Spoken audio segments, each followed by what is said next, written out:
உலகை எழுப்பும் ஞாயிறு அங்கே குடியிருப்பான். அவன் ஆனை முகத்தனின் அடியவர் மனத்தில் ஒளியாய் வந்து கொலுவிருப்பான்.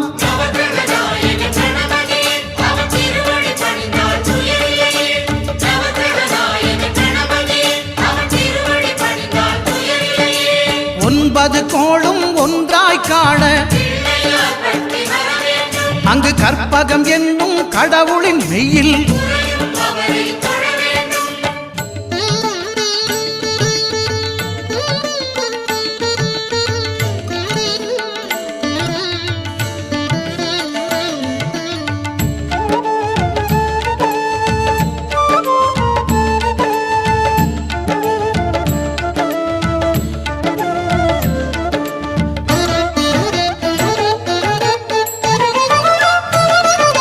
திங்கள் பகவான் திருமுகம் காண